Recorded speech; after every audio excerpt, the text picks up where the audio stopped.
성경의 말씀이 참 흥미로운 것은 오늘 말씀에서도 볼 수 있듯이 한 가족의 이야기처럼 보이는 내용이 하나님의 역사라고 하는 아주 큰 이야기를 담고 있는 경우들이 더러 있기 때문입니다. 한 가정의 갈등과 실수와 또 작은 이야기처럼 보이는 것들이 어떻게 거대한 서사로 사용되면서 하나님께서 우리들을 인도해 가시는지, 그와 같은 내용들이 성경 말씀에는 참 많이 나타납니다. 오늘 본문에 나오는 이야기도 작은 한 가정의 에피소드라고 생각할 수 있겠지만, 오늘 이야기를 통해서 성경 전체를 관통하다 보면 하나님의 선택과 하나님의 주권이라고 하는 것이 어떠한 것인가를 우리는 잘 깨달을 수가 있는 것입니다. 오늘 본문에 나오는 가정은 이삭의 가정입니다. 근데 이 이삭의 집은 먹는 것과 참 관련된 이야기가 많이 있습니다. 먹는 것 가지고 그러는 게 제일 치사하다고 그러는데, 이 이삭의 집이 다양한 먹는 이야기로 많이 나타나는 것을 보게 되는데요. 여러분이 잘 아시는 것처럼 창세기 25장에 보면 에서가 팥죽 한 그릇에 자신에게 주어졌던 장자의 권한을 야곱에게 팔아넘기는 이야기가 나오고, 오늘 본문 27장에 보면 이삭이 자신에게 별미를 만들어서 가지고 오는 그자를 축복해 주겠다라고 하면서부터 이 가정에 어떤 문제가 시작되는 것을 말씀을 통해서 보게 됩니다. 팥죽과 별미라고 하는 이 가정의 작은 이야기가 역사의 전환점이 되면서 하나님의 큰 섭리를 이루어가는 중요한 매개체가 되어서 말씀 가운데 드러나고 있습니다. 무엇보다 음식이라고 하는 것이 상징하는 것처럼 영적인 가치와 세속적인 인간의 욕망이라고 하는 것, 우리가 먹고 사는 문제 가운데 늘 살아가는 것처럼 영적인 것과 육적인 것들이 이 가정 안에 계속 부딪히는 역학이 일어나면서 하나님께서 그 과정을 어떻게 인도해 가시는지를 오늘 성경 본문은 우리에게 잘 알려주고 있다는 겁니다. 오늘 말씀을 보면서 가장 먼저 들었던 생각은 이 가정 참 안타깝다라는 생각이었습니다. 왜냐하면 아브라함을 이어서 그 아들 이삭에게 하나님의 복이 흘러내려왔고, 이제 그 복을 이삭도 자기 아들에게 전해주어야 하는데, 이렇게 귀하게 복을 받고 복을 주는 그 귀한 일들 가운데에 이 가정이 온통 거짓과 속임수로 가득해서 정말 복되지 못하고 서로 상처를 주고받는 이야기가 오늘 말씀에 나타나기 때문입니다. 창세기 25장 23절에서 하나님은 큰 자가 작은 자를 섬겨야 하리라 라고 하는 말씀을 에서와 야곱이 태어날 때 이미 이삭과 리브가에게 주셨습니다. 근데 그럼에도 불구하고 이삭은 자기 뜻에 맞는 에서라고 하는 맏아들을 축복해 주려고 하는 이야기가 오늘 27장에서 시작이 되지요. 그것을 아내였던 리브가가 알게 되고 이삭을 잘 속이면서 그 둘째 아들인 야곱에게 축복의 권한을 주고자 하는 어미의 역할이 계속해서 본문에 나옵니다. 야곱이 자기 어머니 리브가와 연합하여서 아버지 이삭을 속이고 형 에서를 속이고 장자의 축복 또는 축복권을 부여받습니다. 그리고 이를 나중에 알게 된 에서라고 하는 사람이 분노하고 원망하면서 어떻게 이 가정이 정서적으로 또는 물리적으로 깨어지고 파괴되고 있는지를 가슴 아픈 모습을 우리는 오늘 본문을 통해서 볼 수가 있는 것이죠. 결코 우리가 기대하는 믿음의 조상 아브라함의 가문의 아름다운 가정의 모습이라거나 또는 신앙의 계승을 잘 이루는 그런 신앙의 명문 가정의 이야기라고 보기에는 참 어둡고 안타까운 이야기가 오늘 말씀입니다. 여러분, 우리나라의 방송 장르 중에서 관찰 예능이라고 하는 방송 장르가 있습니다. 이 방송이 뭐냐면은 출연자가 나오면 그 출연자를 또 다른 출연자가 지켜보면서 관찰하면서 방송 프로그램이 이어지는 그런 프로인데요. 이게 2010년대 중반부터 초부터 이렇게 유행을 하기 시작해서 지금까지도 아마 여러분들 보시는 많은 방송을 보시면 이 관찰자 시점에서 방송을 이끌어가는 것들을 많이 보시게 될 거예요. 또 특별히 이런 관찰자 형식의 방송이 이제는 그냥 관찰하는 것만이 아니고 어떤 문제를 관찰하고 그거에 대한 솔루션, 해결 방안을 주게 되는 그런 방송들이 요즘 굉장히 인기가 많고 많이 방영되고 있습니다.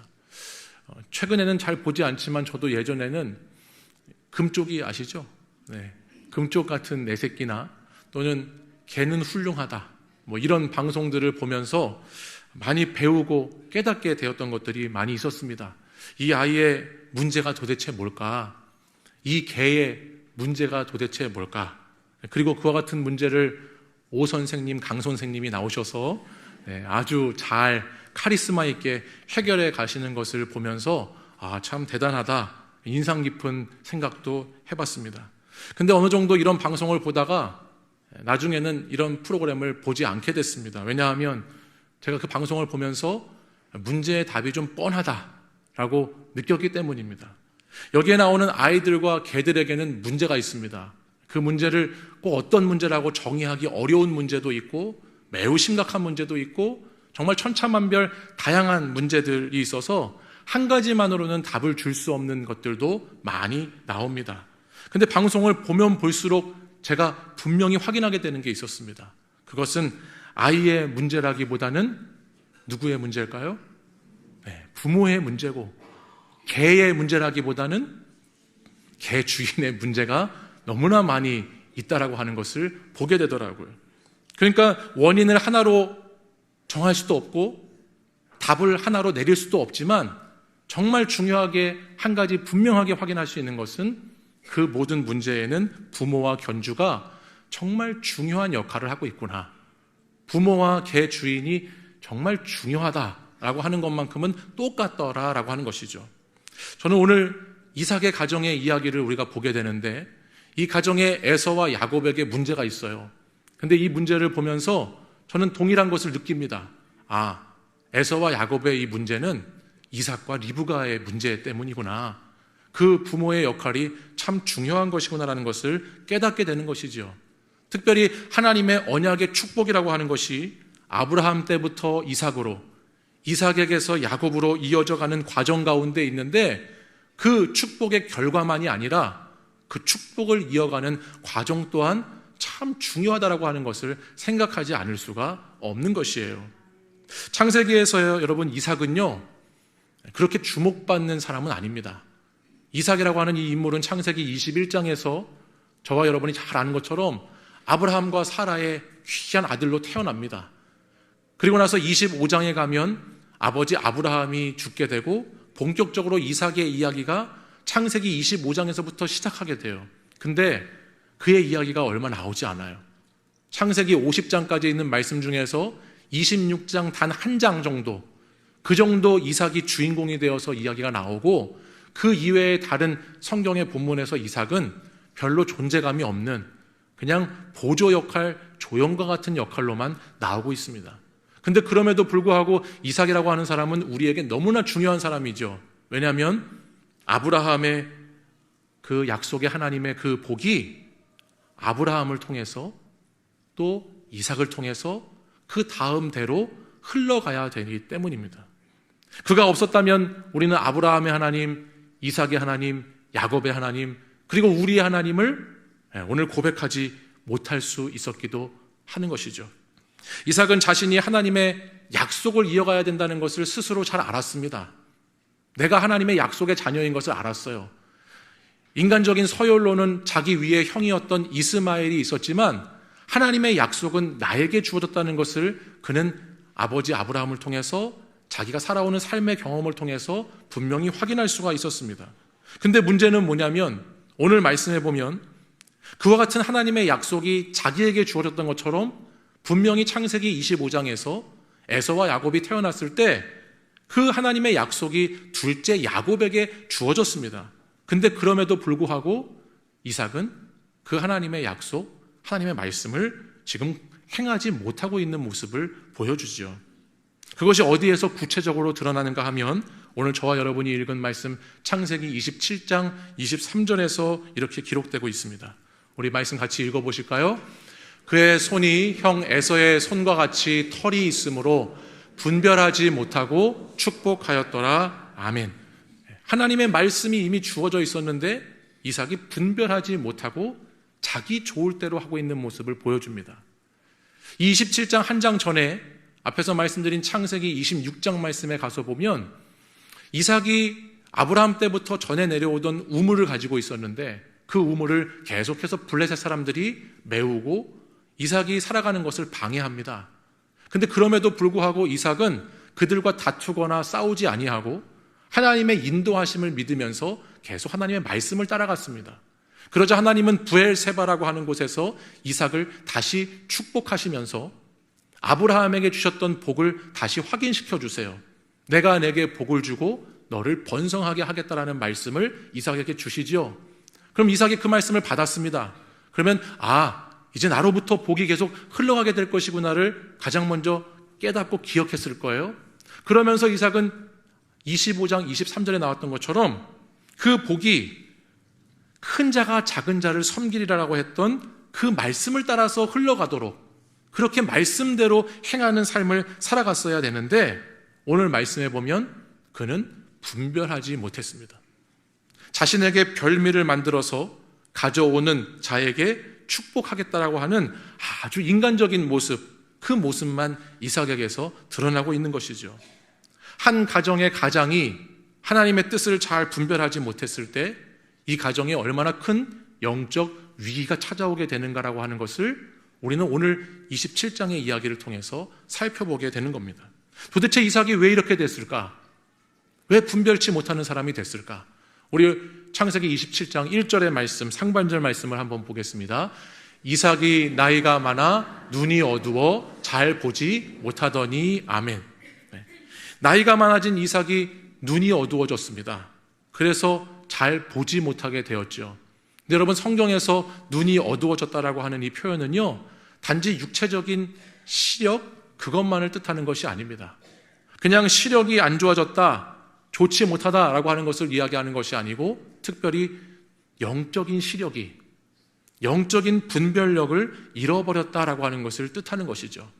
나이가 드실수록 지혜로워지고 영적 분별력이 주님 안에서 충만해져야 되는데 이삭은 그렇지 못한 인생을 지금 살고 있다라고 하는 거예요.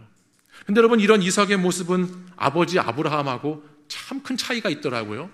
창세기 25장 8절을 보면 아브라함도 나이가 많아서 죽음을 맞이하는데 거기 말씀에 이렇게 기록하고 있어요. 읽어보겠습니다. 그의 나이가 높고 늙어서 기운이 다하여 죽어 자기 열조에게로 돌아가매 아멘. 말씀해 보니까 그의 나이가 높고 늙었다, 기운이 다해서 죽었다라고 성경이 기록하죠. 그의 나이가 높았다라고 하는 것은 무슨 말씀을 뜻할까요?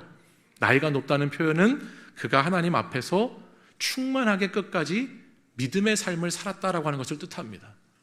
나이가 많고 늙어서 그리고 죽었지만 그는 하나님 앞에서 충만한 인생을 살았습니다. 끝까지 영적인 시력을 잃지 않고 하나님 앞에서 자기 수완이 다 찰 때까지를 잘 채우면서 평안한 죽음을 맞이했다라고 하는 말씀이에요. 아브라함의 마지막의 모습이 정말 어떠한 모습이었는가? 25장 6절에 보면 아브라함은 마지막까지 하나님의 질서를 지키면서 영적 시력이 있었다는 걸 보여줍니다. 우리 6절 말씀 읽어보실까요? 시작. 자기 서자들에게도 재산을 주어 자기 생전에 그들로 하여금 자기 아들 이삭을 떠나 동방 곧 동쪽 땅으로 가게 하였더라. 아멘. 아브라함의 마지막 모습을 보면 약속의 아들이었던 이삭을 지금 보호하고 있어요. 그죠? 다른 아들들을 동쪽으로 떠나보내게 하면서 죽기 전에 영적 시력이 계속 남아있으니까, 분별력이 있으니까 약속의 아들 이삭을 보호하고 그리고 다른 아들들을 동쪽으로 떠나보냅니다. 나에게 맛있는 거 가지고 와, 내가 그러면 축복해 줄게. 이런 이삭의 모습과는 너무나 다른 모습이 보여지고 있는 것이죠. 여러분, 우리 인생이라고 하는 것은 별미를 먹는 것보다 훨씬 더 중요한 것이 있습니다. 우리 인생은 내가 생각하는 것보다, 내 눈앞의 뜻보다 더 중요한 것이 분명히 있습니다. 그것이 뭐냐면 하나님의 약속의 말씀입니다. 주님이 우리에게 주신 말씀이에요. 근데 우리는 이 말씀을 너무나 쉽게, 너무나 자주 잊어버리고 살아가죠. 왜 이삭이 이와 같은 행동을 하는가? 오늘 말씀에서 읽진 않았지만 창세기 27장 앞부분에 가서 보시면요, 27장 2절에 이삭이 자신이 언제 죽을지 모른다고 하는 스스로 만든 시간표 속에서 조급해졌어요. 내가 이제 언제 죽을지 모르겠다. 그런 마음 속에 조급함이 찾아옵니다. 마음에 조급함이 찾아와서 빨리 축복을 해야 되는데, 이 복을 흘려줘야 되는데 어떻게 해야 될지 모르게끔 마음에 막 분주함이 찾아왔습니다. 그러니 시간의 주관자가 되시고 모든 역사를 이루어 가시는 하나님의 완전하신 계획과 그 뜻을 이삭은 잊어버리게 됐어요. 무엇보다 하나님께서 약속하신 말씀을 놓쳐버리게 됐죠. 그러니 그의 삶의 자리에 남은 것이 무엇인가? 다 인간적인 것들만 남게 되었던 겁니다. 중요한 순간에, 정말 중요한 때에 이 말씀의 양식이, 영의 양식이 그 사람의 안을 가득히 채우고 있지 못하니 영적 시력을 잃어버리게 되니 그저 입에 좋은 별미만 찾고 있는 이삭의 마지막의 모습이 너무나 아쉽고 안타까움을 금할 길이 없는 것이죠. 여러분, 우리도 살아가면서 이럴 때가 있습니다. 하나님의 때를 기다리지 못하고 우리도 조급하게 주님보다 앞서서 먼저 나서게 될 때가 있죠. 그리고 내 뜻대로, 내 생각대로 일을 진행하면서 무엇인가 많은 문제가 생길 때도 있습니다. 그렇게 인생을 살다 보니 후회할 때도 있고, 또 어떤 분들은 그래도 마지막에 다 하나님께서 도와주셔서 잘 됐다라고 합리화를 하는 경우도 있지만, 내가 앞장서서 나아가는 그 길에는 언제나 문제가 생기고 어려움이 생기게 되는 겁니다. 우리는 우리 자신을 신뢰해서 살아갈 만한 존재가 되지 못합니다. 우리는 죄인이기 때문에 죄인된 우리의 기준으로 선택하고 결정하는 것들이 올바르다고 바르다고 할 수가 없는 것들이 굉장히 많이 있습니다. 오직 선하신 하나님의 말씀이 기준이 되셔야, 우리 안에 이 말씀의 닻이 영혼 가운데 깊이 뿌리를 내리고 있어야 그것이 정말 바른 것이고 옳은 것이라는 것을 우리는 기억해야 되는 것이죠. 당장에 내 방식대로 하지 않으면 안 될 것 같은 조급함의 파도가 삶의 순간순간에 막 밀려올 때가 있습니다. 이 문제 앞에서, 이 어려움 앞에서 빨리 내가 뭔가를 결정하고 내 생각대로 해야 된다는 것이 찾아올 때가 있어요. 근데 그때 어떻게 해야 될까요? 깊이 내려있는 말씀의 닻을 다시 붙잡는 것이죠. 그리고 그 하나님의 말씀을 통해서 결정하도록 우리 자신을 말씀 앞에 드리는 것이에요. 잠언 3장 5절과 6절 말씀을 읽어보겠습니다. 시작. 너는 마음을 다하여 여호와를 신뢰하고 내 명철을 의지하지 말라. 너는 범사의 그를 인정하라. 그리하면 내 길을 지도하시리라. 아멘. 우리는 자신을 신뢰하고 자신을 의지하는 것이 아니고 범사의 모든 일에 여호와 하나님을 인정하고 그 하나님께서 우리의 길을 가장 좋은 길로 인도하신다는 것을 말씀을 통해서 듣고, 말씀을 통해서 분별하고, 말씀을 통해서 결정해 나가야 한다라고 하는 말씀이죠. 근데 여러분, 부부는 일심동체라고 했나요? 네. 평상시에는 다른 때는 로또같이 안 맞아도 꼭 하나님보다 자기 생각이 앞설 때만큼은 부부가 일심동체가 됩니다. 남편 이삭이 지금 하나님의 말씀 붙잡지 못하고 정신을 못 차리고 있으면 아내 리브가라도 좀 이 남편을 좀 말리면서 분별력 있게 행동해야 되는데, 이 리브가도 한술 더 떠서 또 다른 일들을 막 하고 있어요. 그게 오늘 본문 13절 이하에 나오는 말씀이에요. 우리 13절 말씀 읽어보겠습니다. 어머니가 그에게 이르되 내 아들아 너의 저주는 내게로 돌리리니 내 말만 따르고 가서 가져오라. 아멘. 지금 야곱이 에서를 속이는 장면입니다. 그리고 리브가가 이삭이 먹을 별미를 내가 야곱 너한테 준비해 줄 테니까 아무 걱정하지 말고, 여기 말씀해 보니까 뭐를 따르라고 그랬죠? 내 말만 따르고 내가 말한 대로 해라. 그 야곱이 두려운 거예요. 혹시 이렇게 하다가 이삭이 알아채고 에서한테 걸리면 어떻게 될까? 그래서 두려워서 엄마한테 다시 묻습니다. 근데 엄마는 오히려 뭐라고 하죠? 그 저주는 다 나한테 돌려. 걱정하지 마. 내 말대로만 해. 내가 말한 대로만 해. 여기 계신 어머님들 자녀들에게 엄마가 말한 대로만 해. 그게 성공하는 거야. 엄마가 시키는 대로만 해. 이런 말씀 많이 하시죠? 네. 지금 그 말 하고 있어요.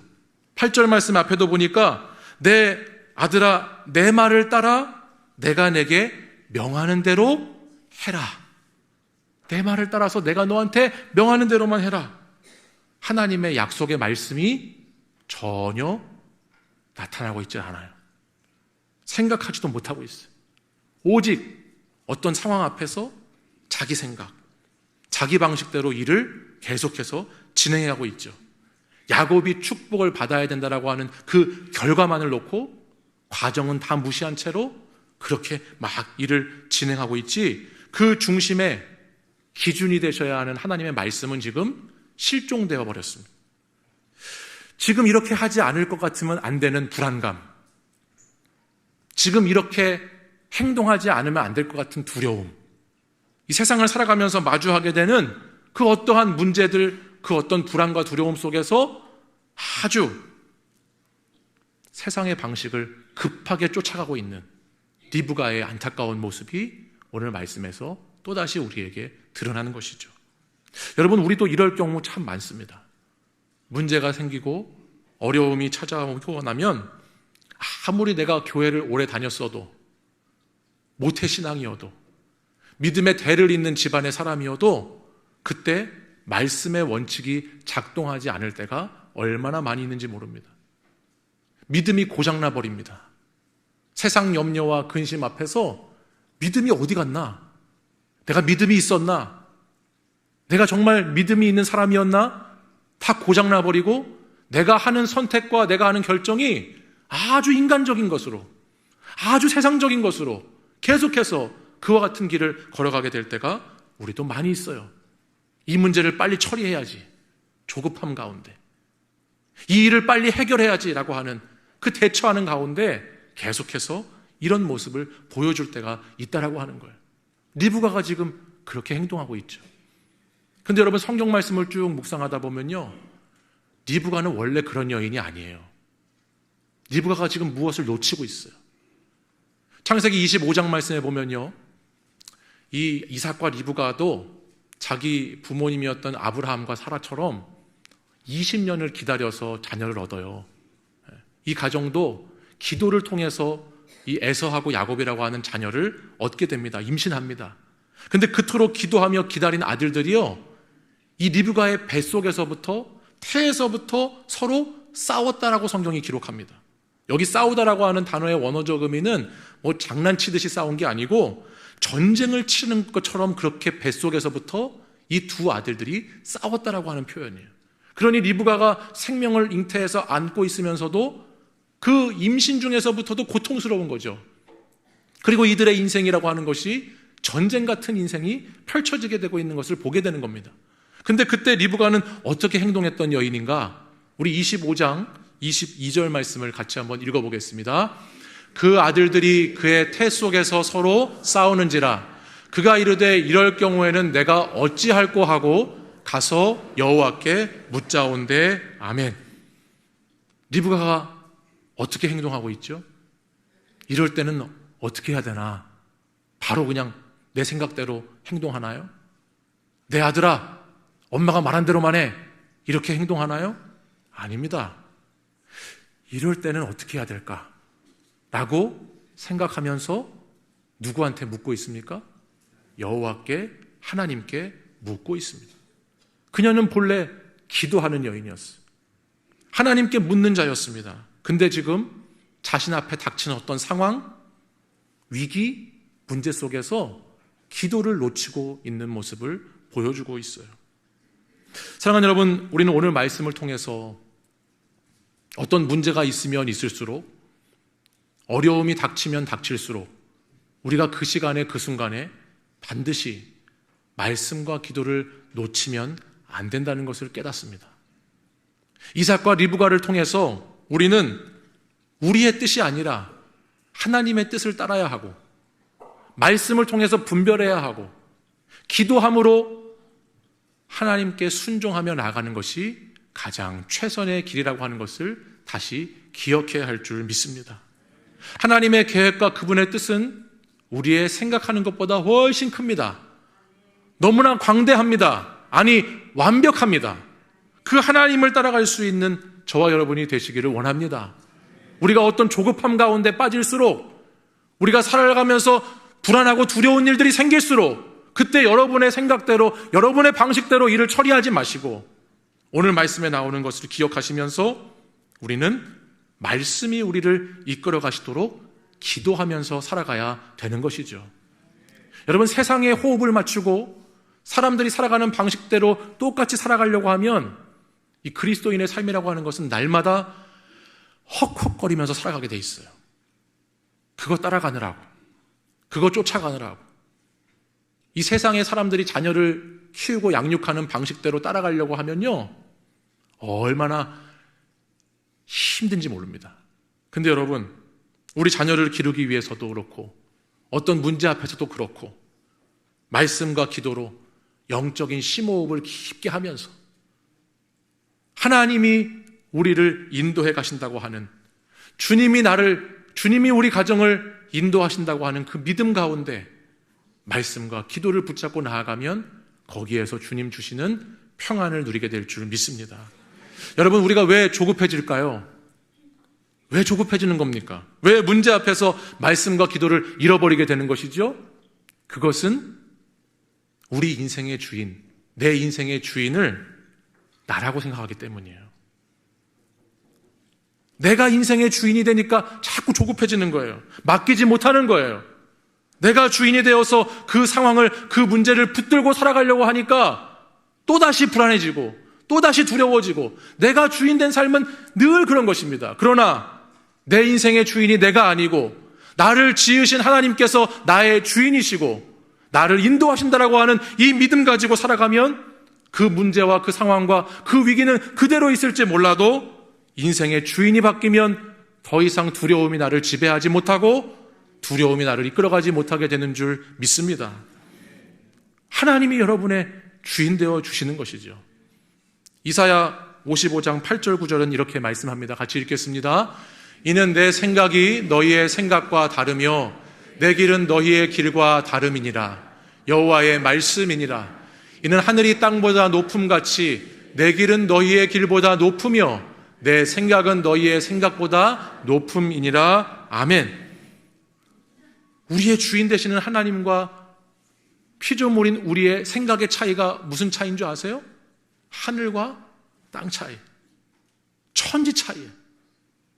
하나님이 인도하시는 것하고 저와 여러분이 선택하는 것하고의 차이는 하늘과 땅의 차이가 난다고 말씀하시죠. 지금은 내게 보이는 것이 중요하고 내가 생각하기에 좋은 것이 좋은 것 같고 내가 원하는 대로 진행되지 않는 것들이 있어서 불안하고 두려울지 모르지만 여러분, 그때에도 우리는 하나님의 생각이, 하나님의 뜻이 완벽하다는 것을 믿으셔야 합니다. 왜요? 우리의 인생의 주인이 하나님이시니까. 하나님이 우리를 책임져 주시니까 우리는 그것을 믿고 나아가는 것이죠. 로마서 4장 말씀에 보면요, 이 아브라함의 믿음에 대한 이야기가 나와요. 아브라함의 믿음이 어떠한 믿음이었는가가 기록되는데 18절의 말씀에 보면요, 아브라함의 믿음은요, 바랄 수 없는 중에 바라고 믿었다라고 성경이 기록합니다. 바랄 수 없는 중에 바랬어요. 인생의 어려움이 찾아오면 눈앞이 깜깜하고 뿌옇고 아무것도 보이지 않고 내 가정의 어떤 일 때문에, 어떤 문제 때문에 너무 절망적일 때도 있습니다. 근데 그때 아브라함은 무엇을 믿었냐면 바랄 수 없는 가운데에도 소망 되시는 하나님을 끝까지 믿었어요. 그리고 그 아브라함의 믿음이 있었기에 오늘 그 믿음이 이삭에게, 야곱에게, 그리고 우리에게까지 그 믿음이 흘러오게 되는 것이죠. 사랑하는 여러분, 하나님을 바라고 하나님께 소망 두시기를 원합니다. 천지를 지으시고 다스리시고 온 세상을 주관해 가시는 그분이 내 인생을 책임지신다, 이 믿음을 가지시고 우리 주인 되시는 그 주님께 여러분의 인생을 맡기실 수 있기를 원합니다. 하나님은 이렇게 말씀하셨습니다. 예레미야 29장 11절의 말씀 읽겠습니다. 여호와의 말씀이니라. 너희를 향한 나의 생각을 내가 아나니 평안이요 재앙이 아니니라.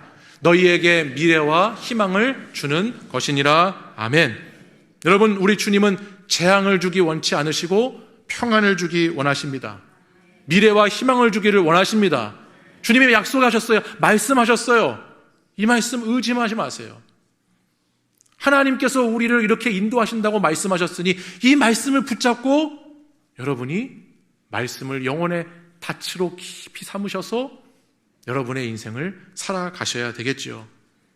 하나님은 어떤 인간적인 우리 통계 또는 어떤 검사에 나오는 수치, 분석 결과, 그래프 그런 것들에 묶여 계시는 분이 아니에요. 하나님은 어떤 상황과 환경에 따라서 움직이시는 분이 아니죠. 평안과 미래와 희망을 주시기 위한 하나님은 전능하신 하나님이시죠. 여러분, 그 하나님을 믿으실 수 있기를 원합니다. 그 하나님을 붙잡으셔야 되죠. 오늘 이야기를 가만히 들여다보면요, 한 가정이 참 엉망이에요. 생각해 보세요. 부모와 자녀의 관계, 부부의 관계, 형제의 관계, 이삭과 리브가와 에서와 야곱, 그야말로 파국입니다. 엉망진창입니다. 근데 그 가운데에서도 하나님은 하나님의 약속의 말씀, 내가 너에게 주고자 하는 것은 재앙이 아니고 미래와 희망이고 평안이라고 하는 말씀을 계속해서 이루어 가시는 하나님이심을 말씀을 통해서 볼 수 있어요. 그게 창세기 28장 1절 2절입니다. 우리 창세기 28장 1절 2절 말씀도 함께 읽겠습니다. 이삭이 야곱을 불러 그에게 축복하고 또 당부하여 이르되 너는 가나안 사람의 딸들 중에서 아내를 맞이하지 말고 일어나 밧단 아람으로 가서 내 외조부 부두엘의 집에 이르러 거기서 내 외삼촌 라반의 딸 중에서 아내를 맞이하라. 아멘. 여러분, 이 비슷한 말씀 어디서 들어보신 적 있지 않으신가요?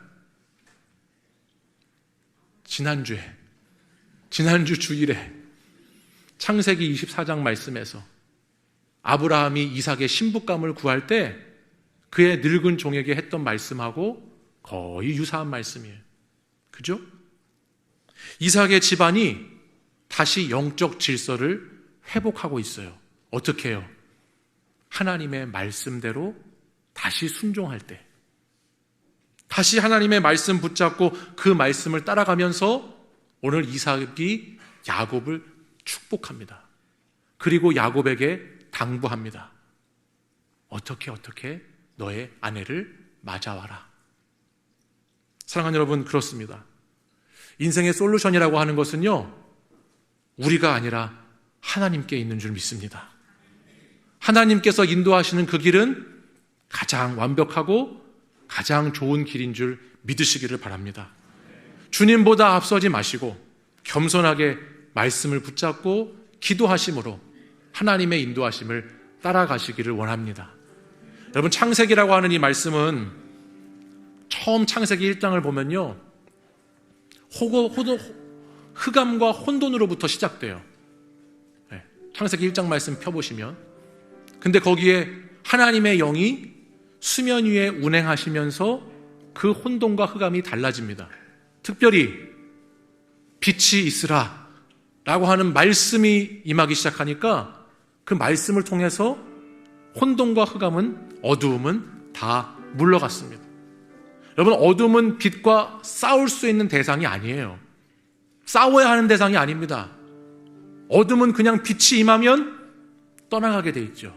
사라지게 돼 있는 것이죠. 여러분 가운데에도 어두움이 있을 수 있고 문제가 있을 수 있습니다.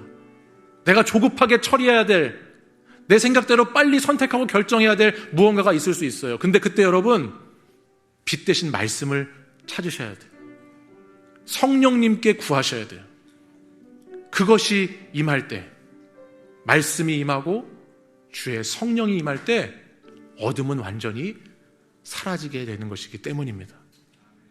주님보다 앞서지 마시고 하나님의 말씀, 기도, 그거 붙잡고 살아가는 저와 여러분 되기를 간절히 축원합니다.